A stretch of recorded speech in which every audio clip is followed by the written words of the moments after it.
Tenemos el gusto de tener una representante de la Agencia de Naciones Unidas para Palestina, UNRWA. De hecho, ya hemos contado con la generosa participación de UNRWA en el foro anterior, cuando empezaron a usar un audio-vídeo grabado por Raquel Martí. En este caso es la directora de Acción Humanitaria, Lorena Gamito, quien va a ilustrar, y desde ya le estamos profundamente agradecidos y esperamos que el estudiantado sepa luego sacar provecho de toda esta acción, que de alguna manera puede ser un modelo, un paradigma de lo que les espera como trabajadores sociales o como educadores sociales que tengan que encontrarse con situaciones de particular dificultad. Muchas gracias. Muchísimas gracias, Fernando, por tu presentación. Y muchas gracias a todos por asistir al conocimiento de qué es UNRWA como agencia humanitaria, cuál es la situación que estamos enfrentando en estos momentos en Palestina. Es importante decir que UNRWA es una de las primeras agencias que se funda en el sistema de Naciones Unidas. Lo hace en el año 49 y en el año 50 comenzamos nuestras actividades. Es, por tanto, anterior a otros muchos fondos y organizaciones del sistema de Naciones Unidas. Igualmente, tenemos una particularidad, que es que nosotros renovamos nuestro mandato cada 3 años, y esto se debe a que en un principio, cuando se fundó UNRWA, se pensaba que la situación se iba a poder solucionar de una forma rápida, y de ello el tener un mandato de 3 años, pero como todos sabemos, esto se ha alargado más de 7 décadas y nosotros cada 3 años hacemos una consulta a todo el sistema de Naciones Unidas a través de la Asamblea General, en la que se vota si es necesario continuar con nuestro trabajo o no. Y he de decir que la última vez que se ha renovado el mandato ha sido con diferencia el año en el que hemos tenido mayor apoyo. Tan solo hemos tenido un voto en contra, que ha sido el de Israel, y el resto de países en su mayoría ha votado a favor de la continuidad de nuestras actividades y acciones.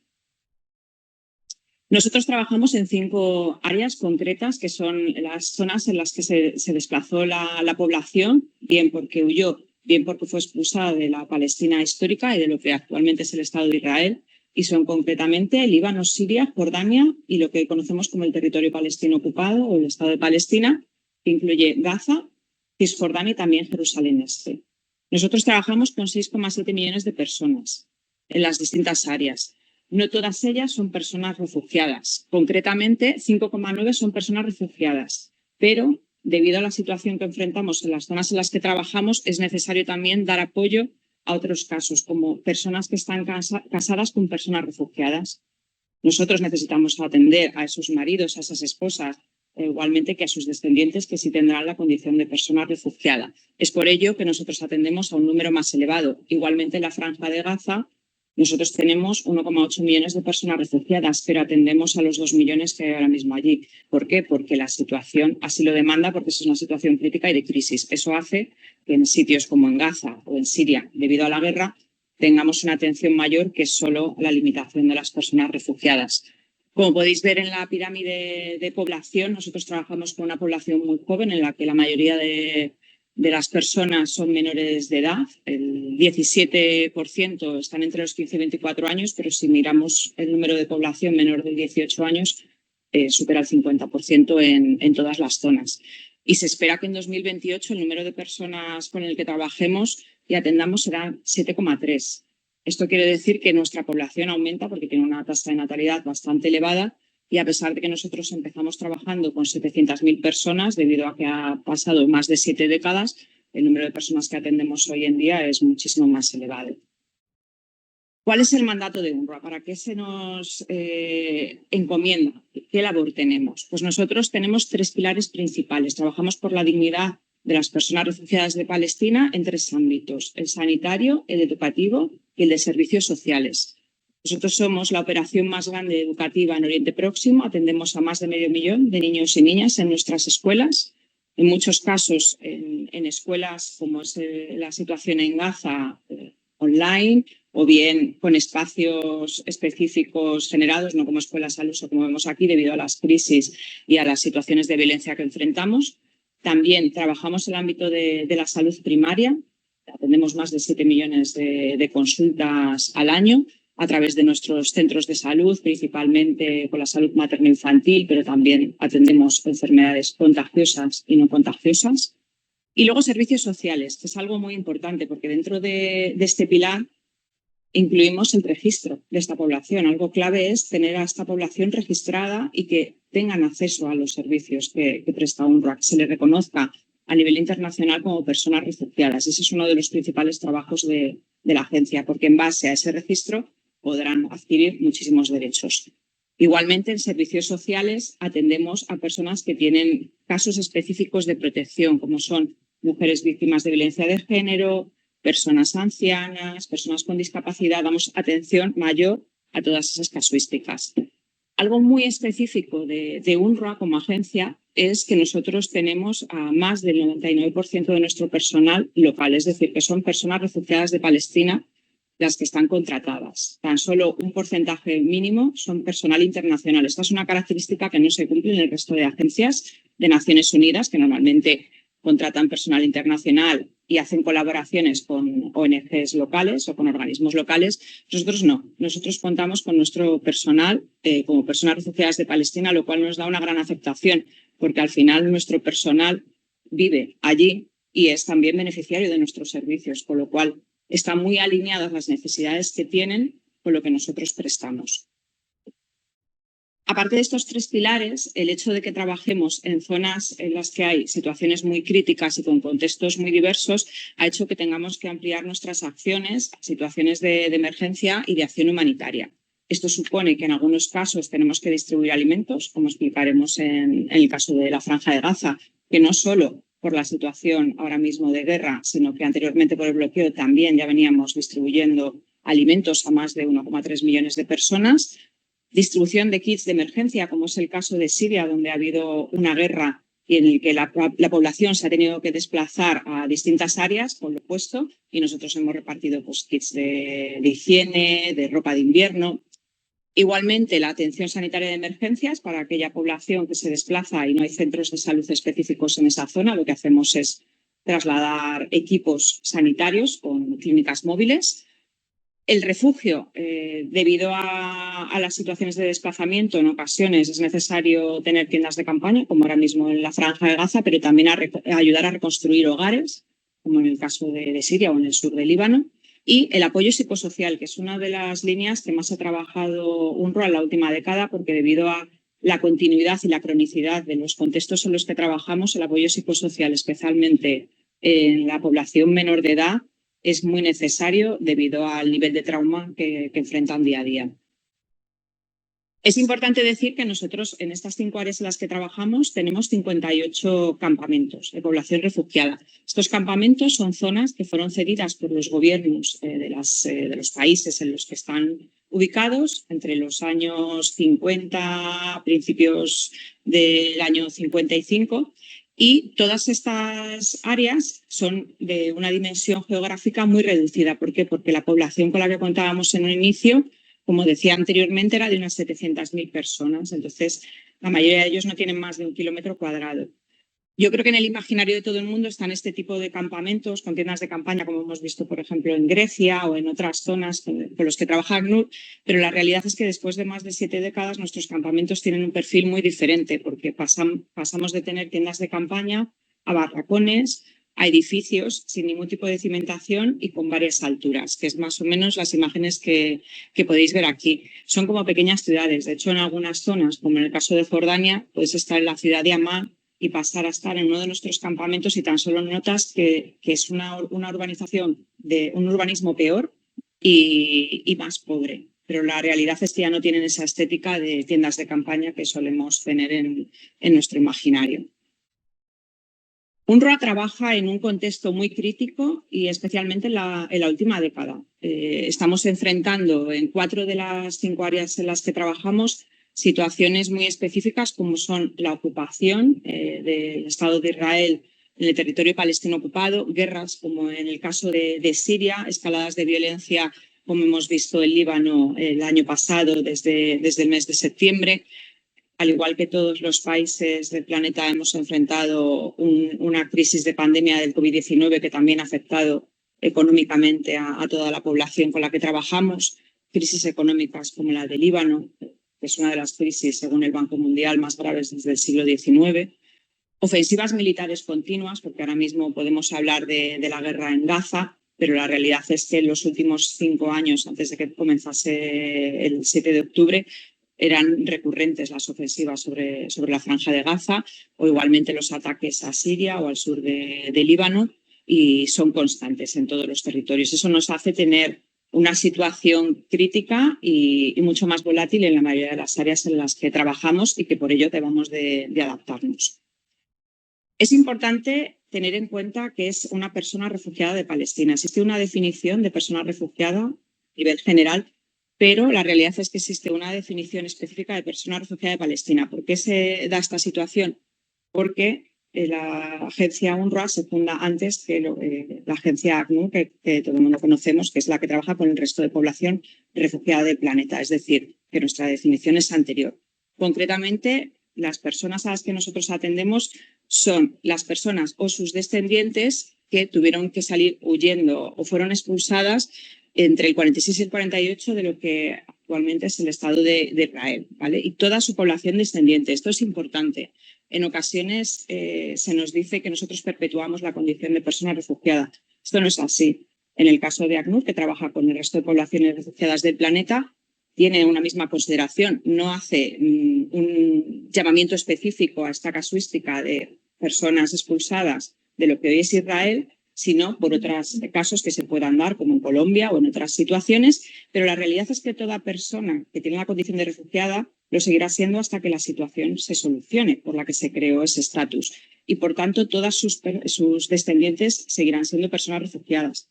La situación es que después de 7 décadas nuestro número de población a atender es mucho mayor, simplemente porque el conflicto no se ha solucionado.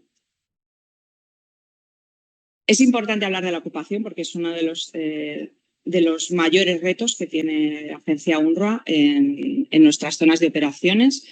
La ocupación está recogida dentro del reglamento de la Haya y además está registrada o se puede adherir a los convenios de Ginebra, es decir, la ocupación puede tener su licitud en cuanto a cómo está hecha, pero hay que respetar parte de las normas que rigen esta ocupación. Es decir, la ocupación no está exenta de respetar el derecho internacional humanitario. Y ahora vamos a ver cómo en la situación de la ocupación del Estado de Israel no se está respetando el derecho internacional humanitario respecto a ello. Quería destacar algunas de las situaciones quizás más flagrantes en cuanto a las responsabilidades que Israel tiene como potencia ocupante. Una de las responsabilidades es que la ocupación es algo temporal y que, por tanto, no se puede adquirir soberanía sobre el territorio. Como todos conocemos, Jerusalén Este para Israel es algo que está anexionado de facto, es decir, incumpliendo el derecho internacional humanitario que impide hacerse soberano de una zona que estás ocupando. En todo caso, es necesario abastecer con víveres, medicinas, con garantías de salud y de educación a la población que estás ocupando. Esto podemos ver claramente cómo se está incumpliendo en el caso de la Franja de Gaza y máxime desde esta semana en que de nuevo, estos últimos 15 días, se ha restringido totalmente la entrada de ayuda humanitaria en la franja, pero la realidad es que durante todo el conflicto la entrada ha sido mucho menor de las necesidades que se tenían. Además, se prohíben los traslados en masa, ya sean individuales o totales. Estamos viendo cómo se está intentando, o una de las ideas es trasladar a la población fuera de la Franja de Gaza. Se prohíbe también traslados de población civil de la potencia ocupante a la zona ocupada. Esto se lleva incumpliendo desde el inicio de los asentamientos por parte de Israel y Cisjordania. También los hubo en la Franja de Gaza, pero estos sí se desmantelaron. Pero en el caso de Cisjordania, cada año los asentamientos crecen y el número de población civil que está desplazada a Cisjordania es mayor.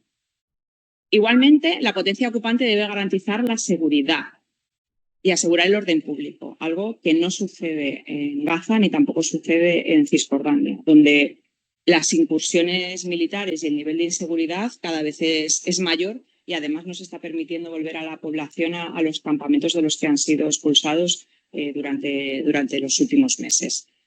Igualmente, las personas acusadas de infracciones penales deberían de tener unas garantías jurídicas y judiciales y se les debe comentar cuál es el motivo de su arresto. Es algo que no sucede en la mayoría de los casos. Tenemos personas que llevan meses en la cárcel y no se les ha indicado cuál es el motivo por el que se les ha detenido. Además, se prohíbe al ocupante confiscar propiedades privadas. Esto también podemos verlo tanto en Gaza como en Cisjordania, como el ejército israelí está ocupando edificios no solo de población civil, sino también de organismos internacionales o de Naciones Unidas, como es en nuestro caso. Igualmente se deben respetar los bienes culturales. En la Franja de Gaza, que ha sido arrasada más del 80% de las viviendas y de la arquitectura, se han perdido muchísimos bienes culturales, entre ellos una de las iglesias más antiguas que existían y que son irrecuperables. Entonces, todo este listado es algunos de los casos en los que la potencia ocupante no está cumpliendo con sus responsabilidades con respecto al derecho internacional humanitario. Remontándonos al 7 de octubre, comienza lo que todo el mundo ha venido llamando guerra en Gaza, pero tenemos que ser conscientes de que no es algo que se ha iniciado el 7 de octubre, sino que ya había una situación de ocupación y de bloqueo en la Franja de Gaza anterior. A mí me gusta poner estas imágenes porque las dos primeras en blanco y negro son del 48, cuando la población sale huyendo de la Palestina histórica, y son parte del archivo que tenemos de aquellos momentos en la agencia, y las de 2023, igualmente, de la población huyendo hacia el sur de la Franja de Gaza, cuando se les indica que no pueden seguir en la zona norte. 1,9 millones de personas fueron desplazadas durante los primeros meses de la ofensiva en la Franja de Gaza. El 7 de octubre, como es conocido, Hamás asesina en Israel a 1.200 personas y de estas más de 800 son civiles y entre ellas hay más de 33 menores. Igualmente, hace prisioneros y secuestrados a 239 civiles, de los cuales algunos tienen nacionalidad extranjera y 30 son menores de edad. A partir de estos hechos, lo que sucede es una escalada de violencia como no se ha visto nunca en la Franja de Gaza, totalmente desmedida e incumpliendo totalmente el derecho internacional humanitario por parte de un Estado. Porque una de las cosas que tenemos que tener en mente es que Hamás, declarado grupo terrorista por Europa, Estados Unidos y otros países, hace un ataque. Por otra parte, tenemos a Israel haciendo un ataque indiscriminado contra población civil en un Estado reconocido y que se llama democrático. Es importante decir que la Franja de Gaza ha cambiado su configuración en los últimos 16 meses. Este es un mapa de cómo era la Franja de Gaza en su momento y la definición que Israel hizo de la zona norte y de la zona sur. Como sabéis, la zona norte es donde se encontraba la ciudad de Gaza, una de las zonas más pobladas de la Franja de Gaza. También es importante decir que la Franja de Gaza ya previamente era una de las zonas más densamente pobladas del planeta. Se hace un aviso de toda la población que vive en la zona norte, que incluye las dos gobernaciones superiores, debe desplazarse hacia el sur. Si ya decíamos que teníamos una de las regiones más densamente pobladas y ahora lo que hacemos es trasladar a más de la mitad de la población a la mitad de metros cuadrados, estamos hablando de duplicar esa densidad poblacional. Pero la realidad es que en los meses posteriores, en enero de 2024, el grueso de la población de la Franja de Gaza se ubicó en la última región de Gaza, que es en Rafah, es decir, en un quinto de la zona geográfica. Esto ha supuesto el desplazamiento hasta 10 veces de gran parte de la población. Desde el 11 de marzo, no quiero incluir las últimas cifras de esta semana porque las tengo en otra parte porque me gustaría incidir de forma específica, pero el balance de víctimas total que ha habido en la Franja de Gaza en estos meses, desde el 7 de octubre de 2023 hasta marzo de 2025, es de cerca de 50.000 personas, de entre las cuales una gran mayoría son niños y niñas, mujeres y personas ancianas. Esto nos habla no de una guerra entre combatientes, sino de una guerra en la que se está asesinando a un número muy importante.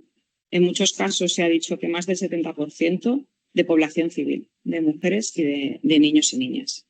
Además de más de 100.000 personas heridas y de una estimación de más de 10.000 personas bajo los escombros, de cadáveres que no se han podido rescatar desde el principio de la guerra, debido a que las zonas bombardeadas van cambiando y no es posible acceder a ellas y la población no puede recoger los cadáveres.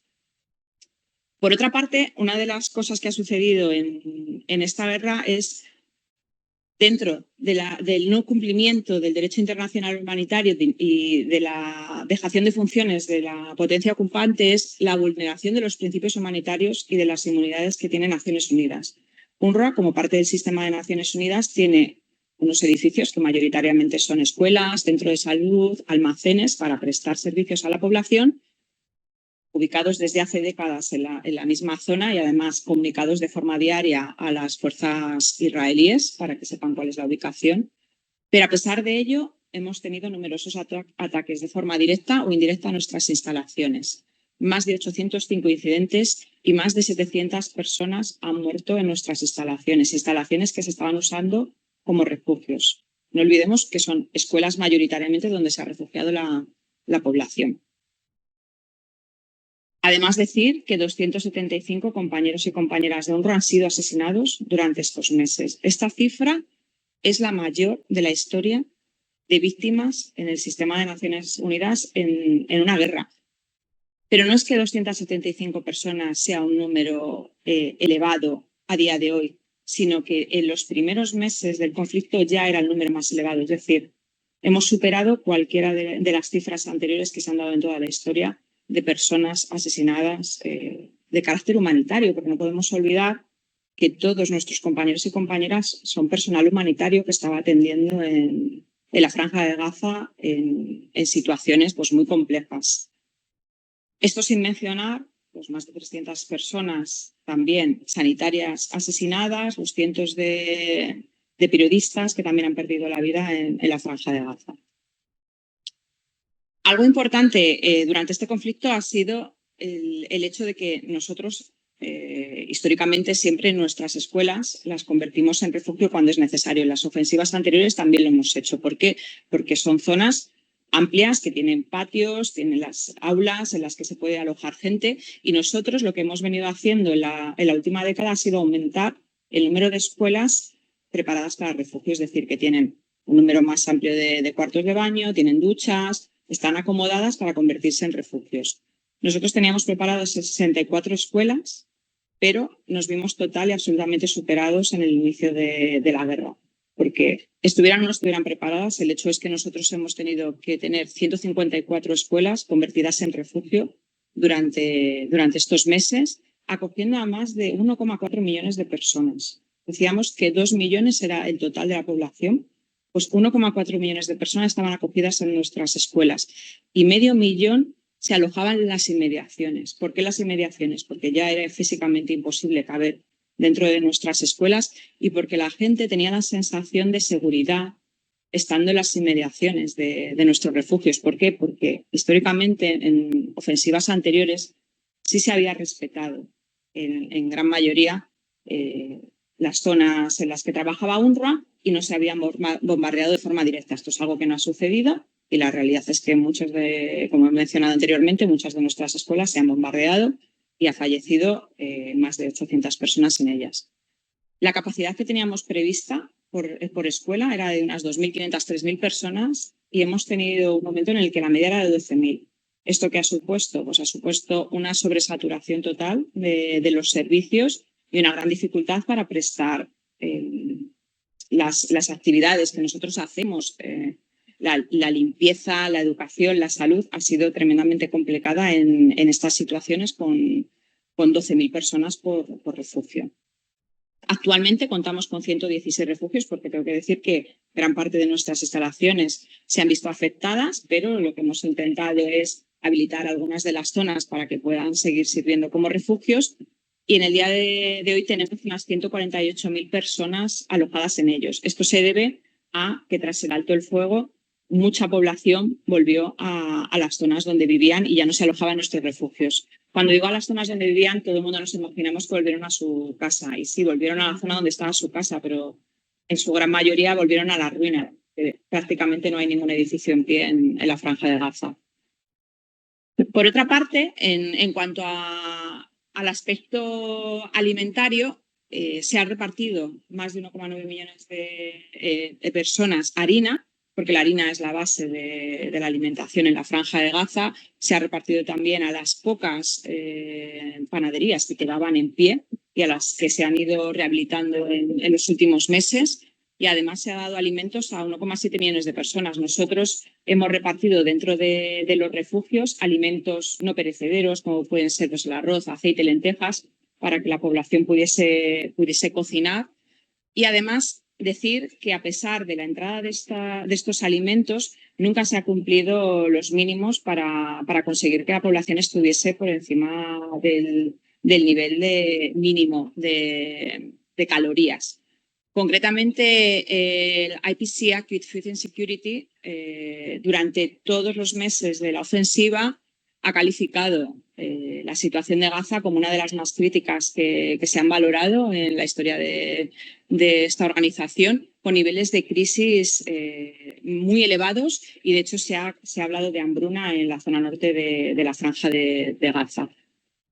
Nosotros hemos apoyado, además de las personas que estaban en nuestros refugios, a la entrada de bienes, no solo para trabajar con la población que nosotros atendíamos, sino también apoyando al resto de organizaciones, porque es importante hablar de la gran coordinación que está habiendo dentro de la Franja de Gaza entre las distintas ONGs y estamentos de Naciones Unidas, porque lo importante es conseguir que entre la ayuda, da igual que la introduzca. Entonces, nosotros, debido a que contábamos con más de 13.000 trabajadores y trabajadoras en la Franja de Gaza y con muchísimas instalaciones y una flota de vehículos muy amplia, lo que hemos hecho ha sido ayudar al resto de organismos a introducir bien medicinas, alimentos o cualquier material que fuera necesario.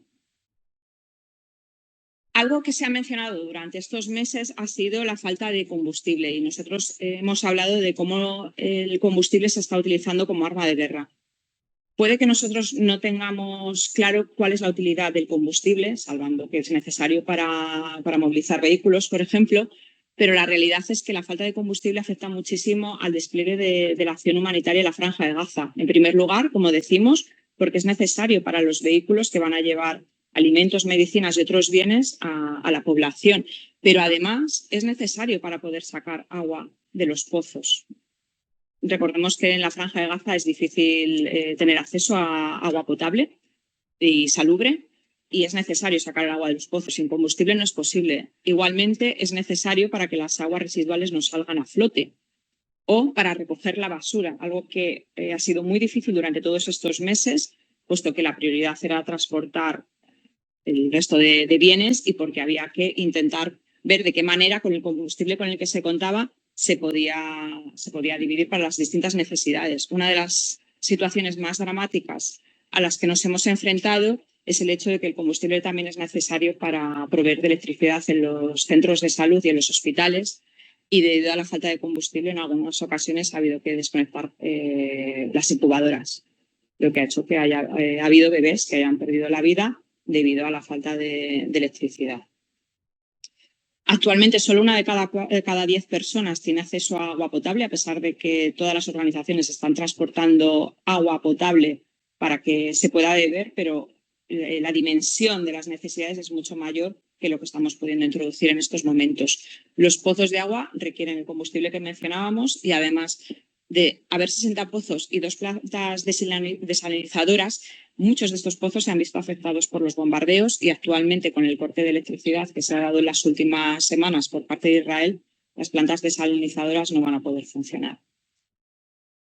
En cuanto al ámbito sanitario, nosotros somos el mayor servicio sanitario, como decía, debido a simplemente que ya atendíamos a muchísima población antes del inicio de la guerra y, por tanto, contábamos con una red sanitaria muy amplia y atendemos más de la mitad de las consultas que se dan cada día en la Franja de Gaza.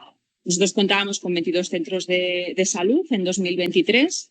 Actualmente tenemos 6 operativos, pero este dato cambia a diario porque nosotros intentamos reconstruir o habilitar diferentes salas de los centros de salud, pero lo que sí hemos hecho ha sido crear equipos móviles que puedan ir a los distintos refugios y atender directamente allí a la población. Concretamente, hemos contado con 119 equipos móviles que atienden a la población tanto en refugios como en áreas apartadas en las que no se puede acceder a los centros de salud.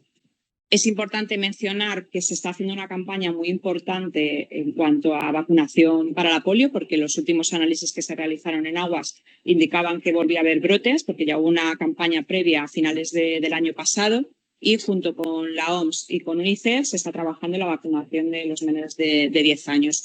Pero aún así hay un número muy elevado de enfermedades infecciosas debido, como decía, al hacinamiento que hay. O sea, ya una población tremendamente hacinada que además se agolpa dentro de refugios que no están preparados para ese nivel de población, sin una recogida óptima de basuras, lo que hace es que se generen muchísimas enfermedades infecciosas, tanto respiratorias como erupciones cutáneas, meningitis, varicela, y todo ello generado por esa situación y además con la dificultad de introducir los medicamentos necesarios.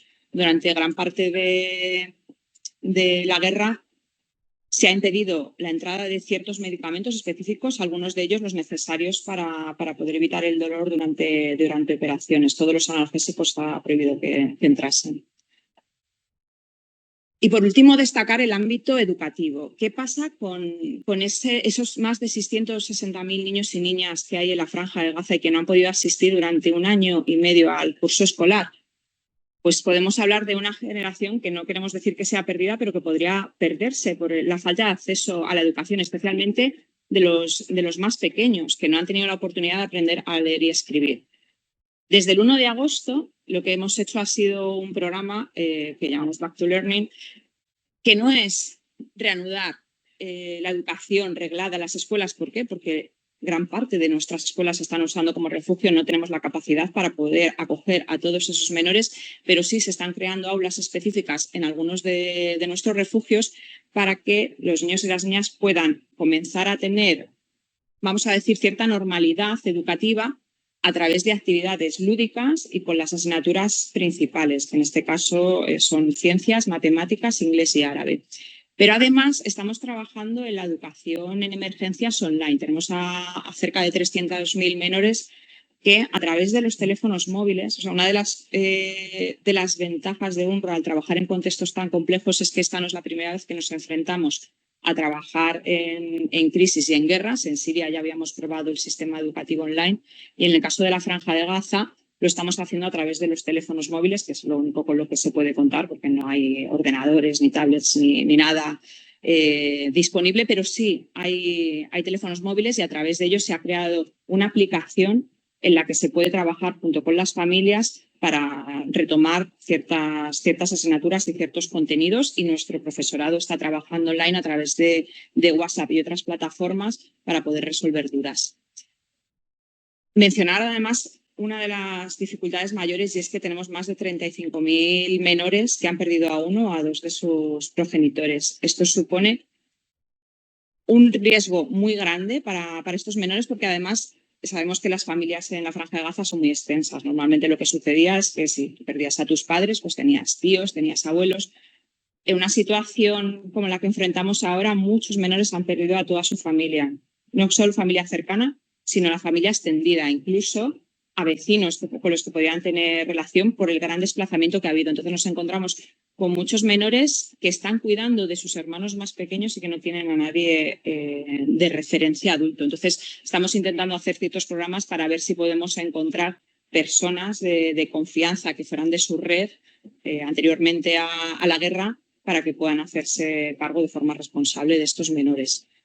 Y además, frente a todo esto, estamos trabajando el tema del apoyo psicológico, de los primeros auxilios psicológicos también, porque como decía, esto no ha comenzado el 7 de octubre, sino que veníamos trabajando con una población que ya tenía un nivel de trauma muy elevado por todas las ofensivas y que después de esta guerra pues tiene un nivel de trauma y de dificultades psicológicas muy elevado. Entonces, aparte del conocimiento educativo que sí que queremos proveer, estamos trabajando mucho en la línea de trabajar el apoyo psicosocial con ellos y con sus familias. Sí quería destacar que ha habido un impasse desde el alto el fuego el 15 de enero en el que hemos podido trabajar de una forma más efectiva, porque a pesar de que la ayuda humanitaria no había sido evitada de forma drástica durante los meses anteriores, sí es verdad que no estaba entrando en la medida necesaria en ningún momento. Desde el inicio de la guerra se calculaba que debían entrar unos 500 camiones diarios para suplir de las necesidades básicas a la Franja de Gaza. Esto teniendo en cuenta las necesidades que ya tenía una población que estaba bloqueada y no la situación actual en la que no está todo destruido y las necesidades son mucho mayores. Ha habido momentos en los que han entrado 60 camiones diarios. Es decir, no se estaba cumpliendo con las necesidades básicas. Durante el alto el fuego es verdad que se ha introducido muchísima más ayuda humanitaria, lo que nos ha permitido introducir muchísimos más alimentos, realizar más consultas médicas porque teníamos más disponibilidad de medicamentos, recoger residuos, como decía, facilitar más agua. Es algo que ha hecho tener como una pequeña burbuja de un momento en el que se podía cubrir las necesidades. Pero ha habido una suspensión de la ayuda humanitaria, como todos somos conocedores, desde el día 2 de marzo, en el que las autoridades israelíes bloquean totalmente la entrada de bienes a la Franja de Gaza, y ya son más de 2 semanas en las que no se está pudiendo introducir nada. Esto no quiere decir que los organismos que estamos dentro no estemos trabajando. Nosotros contamos con gran parte del personal, por lo que podemos seguir, por ejemplo, atendiendo consultas médicas y repartiendo los alimentos que ya teníamos dentro de la Franja de Gaza. Pero la realidad es que cada vez tenemos menos cosas que repartir y la situación no está cambiando, y partíamos ya de una necesidad muy crítica. Además, como todos sabemos, el 18 de marzo hubo una ruptura del alto al fuego con una de las noches o madrugadas más dantescas de las que hemos podido ver durante estos meses en la Franja de Gaza, en la que fueron asesinadas 436 personas, entre ellas múltiples menores, más de 183 niños y niñas. Este mes es el mes del Ramadán ahora mismo, y era justo el momento en el que la población estaba despertándose porque iba a amanecer y era la primera comida que se hace en el día, con lo cual todo el mundo estaba con sus familias. Además, tengo que decir que un compañero de Naciones Unidas también ha perdido la vida en este ataque y 5 han sido heridos. Esto es lo que sucede en la Franja de Gaza, pero como decíamos, Israel no solo incumple el derecho internacional humanitario en la Franja de Gaza, sino que también lo está haciendo en Cisjordania. Es importante hablar de la escalada de violencia que se está dando en Cisjordania a la sombra de lo que sucede en Gaza, porque los focos están puestos allí. Pero en la Franja de Gaza, desde el 7 de octubre de 2023, cerca de 900 personas han sido asesinadas. No solo a manos de las fuerzas militares israelíes, sino también a manos de colonos, de población civil armada. El 21 de enero de 2025, además, ha comenzado una gran operación, una escalada de violencia en el norte de Cisjordania, que es la más significativa desde la segunda intifada. Ha permitido, lo que ha hecho ha sido que 40.000 personas hayan sido desplazadas de 3 campamentos, concretamente en las áreas de Jenin, Tulkarem y Tubas, porque los campamentos están siendo destruidos. Cada día se destruyen decenas de casas personales, y las calles también están siendo levantadas por maquinaria y no se está permitiendo que la población regrese. Es decir, también que desde el año 2024 el despliegue de las fuerzas militares israelíes es el doble en Cisjordania de lo que había anteriormente. Y esto sin mencionar la casuística de Jerusalén Este, donde se está dificultando todavía en mayor medida el trabajo humanitario. Concretamente, nosotros hemos tenido que abandonar nuestras oficinas en Jerusalén Este, oficinas que habían intentado quemar ya previamente en el año 2024, con colonas alrededor de nuestra oficina, lanzando a nuestros compañeros piedras y al grito de quememos las Naciones Unidas. Hemos tenido que abandonarlas, nuestro personal está teletrabajando y el poco personal internacional que tenemos se ha tenido que desplazar a Jordania para trabajar desde allí. Pero además ya hemos tenido diversas incursiones en nuestras escuelas en Jerusalén Este, en las que se ha tenido que parar las clases, en las que se ha desalojado a los menores durante varias ocasiones, también en nuestro centro de formación profesional que tenemos en Calandia. Y bueno, pues esto está dificultando cada vez más el trabajo que realizamos con nuestra población refugiada. Pero sí me gusta acabar con una visión quizás, no sé si decir positiva, pero sí decir que hay algo de luz, y son esos niños y niñas que están regresando en Gaza a la escuela, que van 3 horas diarias, 6 días a la semana para poder recuperar ese curso y medio que han perdido, que lo hacen con todo su interés y con su mayor sonrisa, porque para ellos la educación es importantísima y esos son los pequeños momentos de normalidad que tienen, a pesar de que estén yendo a una escuela que está entre ruinas, y eso es lo que nos hace seguir motivados para trabajar por defender los derechos de esta población y la humanidad, que no nos olvidemos que todavía queda en la Franja de Gaza. Nada, muchas gracias.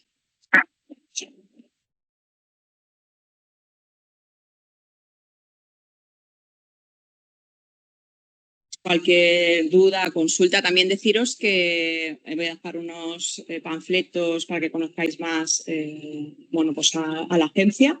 Pues si alguna persona quiere entrar en nuestra página web, también la tenéis aquí. También tenemos nuestra tienda solidaria con productos venidos de Palestina, con colaboraciones con personas palestinas y con organizaciones españolas. Muchísimas gracias, Lorena. Sobre todo porque este 8º foro viene un poco atrasado. Desde octubre queríamos hacerlo, y felizmente podemos hacerlo, gracias a la buena voluntad de los 2 actuales directores, Rosa Maritate y Martín Bajatierra. Queremos, bueno, como bien ha dicho ella, abrir esto para el diálogo con vosotros. Las realidades que ha presentado han sido particularmente duras. Parte de lo que se ha perdido por un tema de puntualidad se puede recuperar, y todo esto está grabado, pero de lo que se pudo escuchar, toda esta última parte, creo que hay material para pensar. Además, recordar, lo dijiste, ¿no? La población cazatí es una población muy joven, y cómo la resistencia se está haciendo desde espacios educativos, ¿no? Es decir, ¿qué es esto del escolasticidio que nos hablaba Raquel en su momento? O si le quieres hacer referencia de nuevo a la importancia que tienen vuestras escuelas como espacios de refugio, y mientras tanto damos tiempo para que salgan preguntas. Vale. Pues destacar que UNRWA es la operación educativa más grande en Oriente Próximo. Trabajamos con más de 500.000 de niños y niñas en educación básica.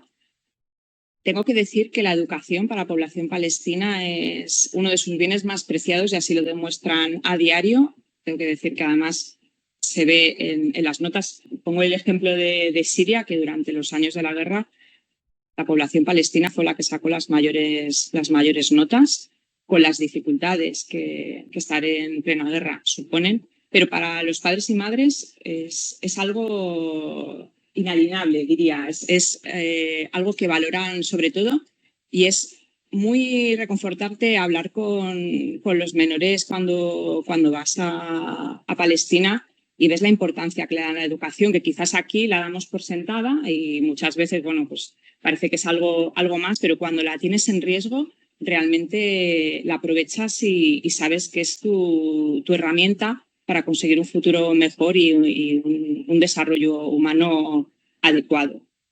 Decir que el trabajo en las escuelas, bueno, lo que estaba comentando concretamente en el caso de Gaza, es que nuestras escuelas se convierten en refugios, porque son los locales más grandes que tenemos, porque cuentan con patios en los que se puede alojar personas, pero también realizar actividades. Y además tenemos aulas grandes en las que también distintas familias pueden dormir. Entonces, nosotros contábamos con esta conversión de escuelas a refugios y vamos preparando nuestras escuelas pues, con más cuartos de baños, con duchas, con ciertas instalaciones para que pudieran acoger gente, porque veníamos de ofensivas anteriores en las que ya habíamos necesitado, sobre todo en el año 2014, que fue la otra gran escalada de violencia antes de esta guerra. Nosotros ya vimos como la mitad de la población de la Franja de Gaza se tuvo que desplazar a la mitad del territorio y, por tanto, las tuvimos que acoger en nuestras escuelas, y lo que hicimos fue prepararnos, pero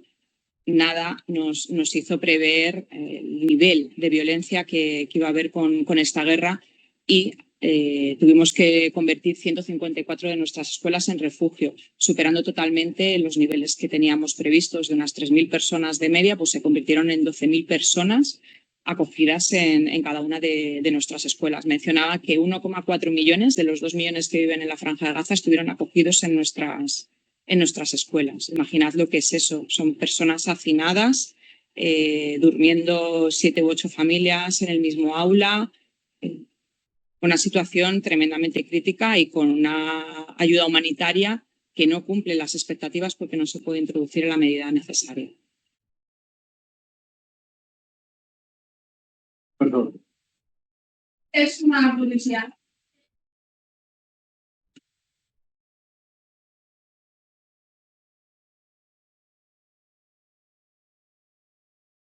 Es más fácil matarle, es más fácil cargar su gente.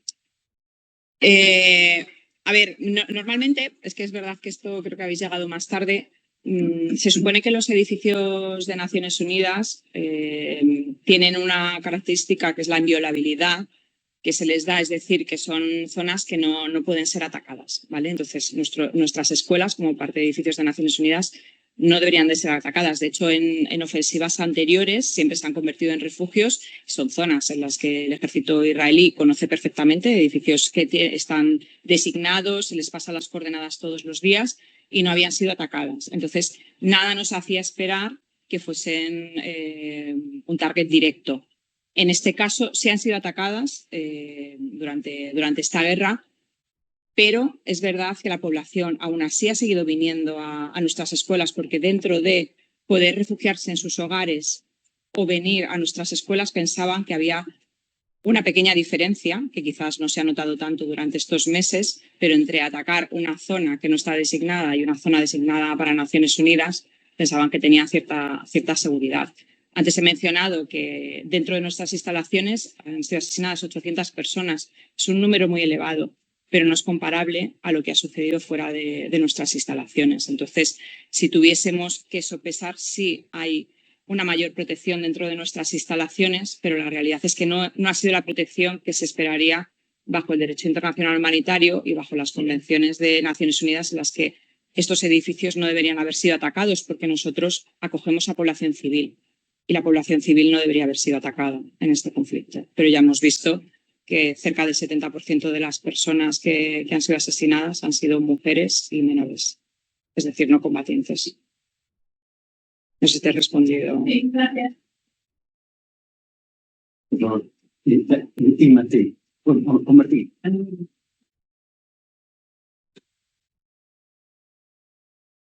¿Cuál es el tipo de...? Pues mira, nosotros en nuestros centros educativos damos educación básica, porque luego en la educación superior o secundaria ya acceden a las escuelas de los países en los que nos ubicamos, que decía que nos ubicamos en 5 áreas, y nuestro contenido, nuestra currícula, es la que está aprobada por la UNESCO y es la del país en los que trabajamos. Es decir, si estamos en Líbano, nosotros damos la currícula de Líbano, si estamos en Palestina, damos la currícula de Palestina. Es cierto que nosotros lo que hacemos es incluir más contenidos, aparte de las asignaturas básicas que mencionaba antes, que son inglés, árabe, ciencias, matemáticas u otras que son bastante similares a las que se pueden impartir aquí. Nosotros complementamos todos los contenidos con las premisas de Naciones Unidas, es decir, trabajamos la resolución pacífica de los conflictos, trabajamos también la igualdad de género, que haya más representatividad de ejemplos de mujeres en el contenido de las escuelas, que no haya ejemplos violentos. De hecho, nosotros llevamos ya bastantes años trabajando en una plataforma online que permita tener esos contenidos de cada uno de los países sin necesidad de utilizar los libros físicos, porque nosotros usamos fichas complementarias, pero lo que estamos haciendo ahora es crear todos estos contenidos online para no necesitar lo que son los libros en físico. Pero nosotros nos ceñimos, como cualquier otro organismo y como siempre indica UNESCO, al contenido a la currícula que se imparte en ese país, entre otras cosas porque al dar solo la educación básica es necesario que vaya alineada para que luego puedan incorporarse al resto del sistema educativo de ese país y puedan tener unos estudios superiores. Martín.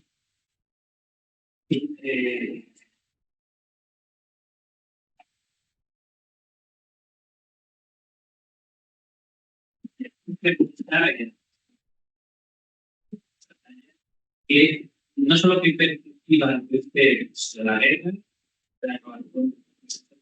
todas las sensaciones que tienen, hay sensación de que todo determinar radiante, todo de encontrar años, pero me interesa saber Complicado, muy complicado porque, como decíamos, los últimos acontecimientos de las 2 últimas semanas y de esta semana concretamente no son especialmente halagüeños porque, bueno, como hemos visto, se ha cortado la entrada de ayuda humanitaria de forma radical desde hace 2 semanas y además hace 2 días ha habido uno de los ataques más significativos desde el inicio de la guerra, pero nosotros trabajamos a largo plazo, o sea, no nos podemos dejar vencer por la situación que tengamos en estos momentos.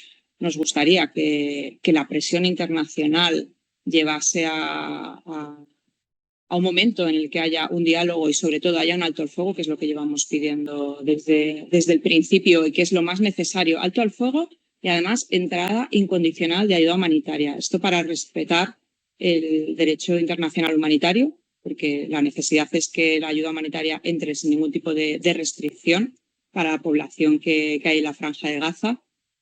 ¿Y cuál es la sensación en Gaza? Pues por los compañeros que viven allí.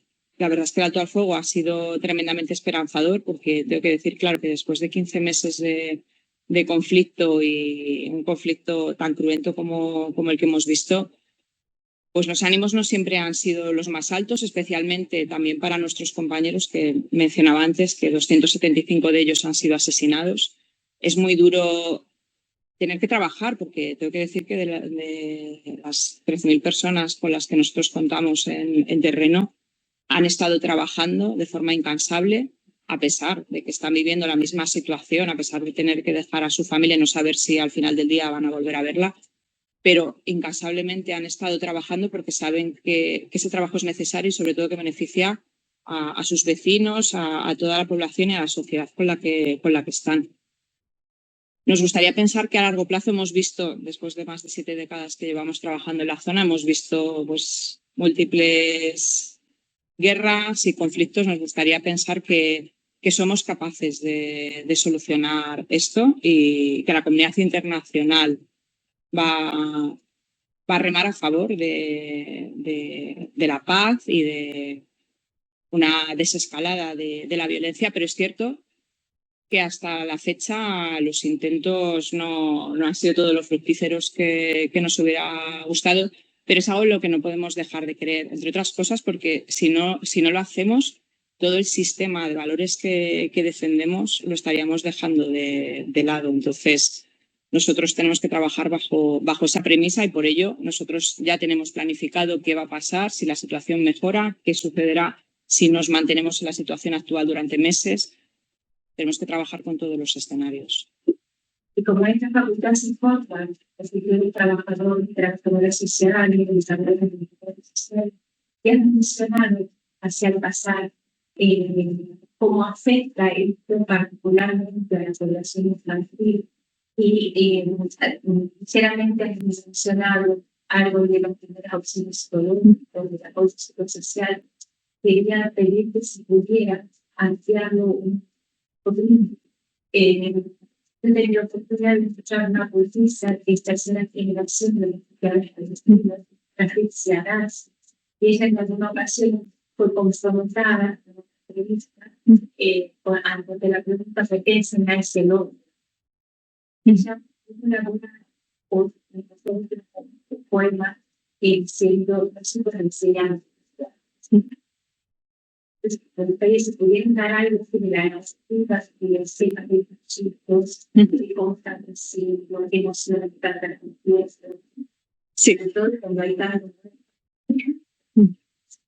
Perfecto, sí. Pues retomando un poco lo que comentabas del odio antes de ir por la línea del trabajo social y de los primeros auxilios psicológicos, recordar una de las frases que unos niños en Gaza le comentaban a uno de nuestros compañeros al principio de la guerra era: no dejáis de enseñarnos la resolución pacífica de los conflictos, el no uso de la violencia. Dice, ante lo que está sucediendo ahora, se quedaban sin argumentos ellos mismos. Decían, no entendemos que todo lo que se promocione sea esto y ahora nos veamos en esta situación, ellos como menores que son, que no tienen que verse dentro de un conflicto. Entonces, por resaltar el hecho de que lo que se enseña no es el odio, sino que se enseña la resolución pacífica de conflictos, pero cuando te ves dentro de una situación de violencia es difícil quedar de lado y al final acabas damnificado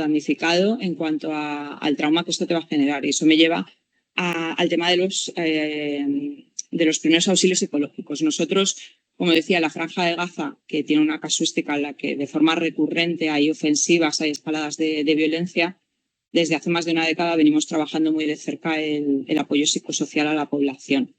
Desde el primer momento se ha intentado que dentro de los refugios hubiera lo que llamamos nosotros el apoyo psicosocial a través de trabajadores y trabajadoras sociales y de otro tipo de personal para generar espacios seguros, porque daros cuenta de lo que supone para los menores el sentirse desplazados porque no han podido permanecer en sus casas.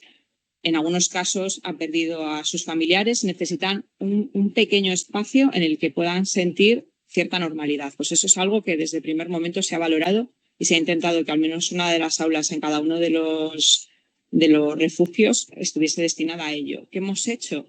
En muchos casos, a través de actividades lúdicas, se ha intentado que los niños y las niñas sacasen pues un poco lo que tenían dentro, porque al final son situaciones muy, muy difíciles y el hecho de que no haya habido un alto el fuego hasta ahora pues ha dificultado muchísimo el que pudieran superar este trauma, porque cada día se ampliaba, porque además tenían que cambiar de refugios, porque dependiendo de las indicaciones de Israel pues tenían que ir a unas zonas o a otras. Es verdad que se trabaja mucho en este sentido con los menores, pero también se trabaja con sus familias, con los padres y con las personas más cercanas que tienen. En algunos casos se ha hecho algunas terapias individuales, pero no han sido las más mayoritarias porque hemos decidido trabajarlo más a través de la parte lúdica. Normalmente trabajamos, pues no sé si conocéis, con los paracaídas para hacer actividades. Bueno, pues a través de ello intentar que tengan un poquito de normalidad. Es cierto que ya anteriormente nos hemos encontrado con problemas que veremos cuando seamos capaces de retomar la educación más reglada, pues veremos cuáles son las dificultades. Esto va a suponernos dificultades de aprendizaje porque estos niños y estas niñas van a tener mucha dificultad para concentrarse por todo lo que han vivido. Nos enfrentamos a casos de neurosis, nos enfrentamos a casos de violencia también. Lo que comentábamos, personas que han vivido tanta violencia muchas veces lo que hacen es recrear esta violencia con sus hermanos, con sus hermanas. Entonces hay que volver a canalizar eso porque esa violencia es la angustia de no saber gestionar qué es lo que me está sucediendo. Entonces nuestro trabajo es esa parte más básica de volver a retomar otras formas de relacionarse y de conocerse y de hacer piña con las personas con las que están conviviendo en ese momento, porque en muchos casos no serán los familiares, pero sí son personas que a través de los meses y permanecen en el mismo refugio, pues se acaban convirtiendo en personas de confianza. Y como decía, en cuanto a todos los menores que se han quedado sin familiares, sin padres, sin madres, sin abuelos, tíos, pues es un caso muy complicado ahora mismo el conseguir que todos estos niños tengan alguien de referencia, y es un trabajo que está haciendo nuestro departamento de protección, el intentar localizar, si bien no a familiares lejanos, que en ocasiones no los hay, sí a personas cercanas como vecinos, pero es algo muy complicado por el nivel de desplazamiento. Decía antes que hay personas que se han desplazado hasta 10 veces. Es cierto que una ventaja es que la mayoría de las personas, ahora que se ha podido, intentan volver a lo que eran sus hogares, aunque sean las ruinas de sus hogares, con lo cual, por ubicación, nos puede ser un poco más sencillo encontrar a estas personas de conexión, pero son situaciones complejas en cuanto a que estos menores están muy desprotegidos y antes de encontrar a esas personas de referencia hay que protegerlos y ahí sí que estamos creando espacios específicos de seguridad para estos menores. También decir en cuanto al tema de la seguridad, que pensé que antes la pregunta de la compañera iba a ir por ahí en el tema del hacinamiento en las aulas, yo pensé que iba más por cómo se garantiza la seguridad, claro, con tantas familias juntas. En muchas ocasiones lo que se ha hecho es que en las aulas suelen dormir las madres y los menores y en el patio, en tiendas de campañas, suelen dormir los hombres también por el tema de intimidad. Daros cuenta también la casuística cultural que hay allí, pero además el tema de tantísimas familias juntas, pues lo que se ha hecho para generar ciertos espacios un poquito más seguros es eso, que los menores y las mujeres estuviesen en las aulas juntas en distintas familias y en las tiendas de campaña estaban los hombres. Ha sido la medida dentro de las dimensiones que teníamos que hemos podido implementar.